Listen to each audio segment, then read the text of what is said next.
Awesome creators అందరికీ కూడా కార్తీక మాస ప్రారంభ ఉషోదయ శుభవేళ శుభాకాంక్షలు తెలియజేసుకుంటూ మనం ఇక ప్రతిరోజు కూడా కార్తీక పురాణాన్ని అధ్యయనం చేస్తూ శ్రీ మహావిష్ణువు ఆ శివుడి యొక్క ఆశీస్సులు మనం అందరం కూడా పొందాలని కోరుకుంటూ మొట్టమొదటి అధ్యాయాన్ని ప్రారంభం చేస్తూ ఉన్నాం. ఇవాళ శ్రీమద్ అఖిలాండకోటి బ్రహ్మాండమందలి ఆర్యావర్తమందు నైమిషారణ్యములో సౌనకాది మహామునులతో ఒక ఆశ్రమం నిర్మించుకొని సకల పురాణములు పుణ్య చరిత్రలు వారికి వినిపించుచు సూత మహాముని కాలం గడుపుచుండెను. ఒకనాడు సౌనకాది మునులు గురుతుల్యుడగు సూతునిగాంచి, ఆర్య, తమ వలన అనేక పురాణ ఇతిహాసములు వేద వేదాంగముల రహస్యములు సంగ్రహముగా గ్రహించిన వారము. కార్తీక మాస మహాత్మ్యమును కూడా వివరించి దాని ఫలమును తెలుపుగోరుచుంటిమి. కావున తమరా వ్రతమును వివరించవలసినది అని కోరిరి.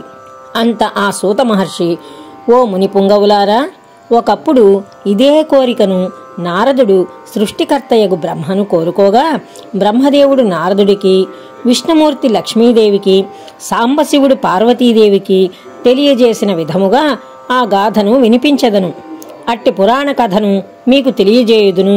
ఈ కథను వినుట వలన మానవులకు ధర్మార్థములు కలుగుటయే కాక ఇహమందును పరమందును సకల ఐశ్వర్యములతో తొలతోగుతుందురు. కావున శ్రద్ధగా ఆలకింపుడని ఇట్లు చెప్పసాగెను. ఒకానొక దినంబున పార్వతీ పరమేశ్వరులు గగనంబున విహరిస్తూ ఉండగా, పార్వతీదేవి, ప్రాణేశ్వర, సకల ఐశ్వర్యములు కలుగజేయనట్టిది, సకల మానవులు వర్ణభేదములు లేక ఆచరించదగినది, శాస్త్ర సమ్మతమైనది, సూర్య చంద్రులున్నంత వరకు ఆచరించబడేది అగు వ్రతమును వివరింపుడు అని కోరెను. అంతట మహేశుడు మందహాసమొనరించి, దేవి, నీవు అడుగుచున్న వ్రతము స్కాంద పురాణమున చెప్పబడి ఉన్నది. దానినిప్పుడు వశిష్ఠ మహాముని మిథిలాధీశుడగు జనక మహారాజుకు వివరింపబోవుచున్నాడు. చూడు ఆ మిథిలానగరం వైపు అని మిథిలానగరపు దిశగా చూపించను. అట మిథిలానగరములో వశిష్ఠుని రాకకు జనకుడు సంతసించి అర్ఘ్యపాద్యములతో సత్కరించి కాళ్ళు గడిగి ఆ జలమును శిరస్సుపై చల్లుకొని, మహాయోగి మునివర్య, తమ రాక వల్ల నేను, నా శరీరము, నా దేశము, నా ప్రజలు పవిత్రులమైతిమి. తమ పాదధూళిచే నా గేహము పవిత్రమైనది. తమరు ఇచ్చటకి ఏలవచ్చితిరో సెలవసంగుడని వేడుకొనెను. అందులకు వశిష్ఠుడు, జనక మహారాజా, నేనొక మహాయజ్ఞము చేయదలిచపెట్టి తిని దానికి కావలసిన అర్ధబలము అంగబలము నిన్నడిగి క్రతువు ప్రారంభించమని నిశ్చయించి ఇటు వచ్చి తిని అని పలుకగా, జనకుడు, మునిచంద్రమా, అటులనే ఇస్తును, స్వీకరింపుడు. కాని చిరకాలము నుండి నాకొక సందేహము గలదు. తమబోటి దైవజ్ఞులనడిగి సంశయము తీర్చుకోదలచితిని.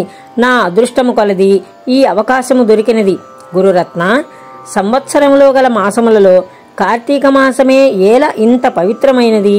ఆ కార్తీక మాసము గొప్పతనం ఏమిటి అని సంశయము నాకు చాలా కాలము నుండి ఉన్నది. కావున తాము కార్తీక మహాత్మ్యమును గురించి వివరించవలసినది అని ప్రార్థించను. వశిష్ఠ మహాముని చిరునవ్వు నవ్వి, రాజా, తప్పక నీ సంశయాన్ని తీర్చగలను. నేను చెప్పబో వ్రతకథ సకల మానవులను ఆచరించదగినది, సకల పాపహరమైనది అయి ఉన్నది. ఈ కార్తీక మాసము హరిహర స్వరూపము. ఈ మాసమునందు ఆచరించు వ్రతము యొక్క ఫలము ఇంత అంతా అని చెప్పనలవి కాదు, వినుటకు కూడా ఆనందదాయకమైనది. అంతయేగాక వినినంత మాత్రముననే ఎట్టి నరక బాధలు లేక ఇహమందు పరమందును సౌఖ్యమును పొందగలరు. నీబోటి సజ్జనులు ఈ కథను గురించి అడిగి తెలుసుకొనుట ఉత్తమమైనది. శ్రద్ధగా ఆలకింపుమని ఇట్లు చెప్పసాగెను. వశిష్ఠుడు కార్తీక వ్రత విధానాన్ని తెలుపుట. ఓ మిథిలాధీశ్వర, జనక మహారాజా, ఏ మానవుడైనను ఏ వయసువాడైనను ఉచ్చ నీచ అనే భేదములు లేక కార్తీక మాసములో సూర్యభగవానుడు తులారాశి యందు ఉండగా వేకువజామున లేచి కాలకృత్యములు తీర్చుకొని స్నానమాచరించి దాన ధర్మములను దేవతా పూజలు చేసినచో దాని వలన అగణిత పుణ్యఫలము లభించు. కార్తీక మాస ప్రారంభము నుండి ఇట్లు చేయుచు విష్ణు సహస్ర నామార్చన, శివలింగ అర్చన ఆచరించుచుండవలెను. ముందుగా కార్తీక మాసమునకు అధిదేవతయగు దామోదరునికి నమస్కరించి, ఓ దామోదర, నేను చేయు కార్తీక వ్రతమునకు ఎట్టి ఆటంకములు రానియక నన్ను కాపాడుము తండ్రి అని ధ్యానించి వ్రతమును ప్రారంభించవలెను. కార్తీక స్నాన విధానమును వశిష్ఠుడు తెలుపుట.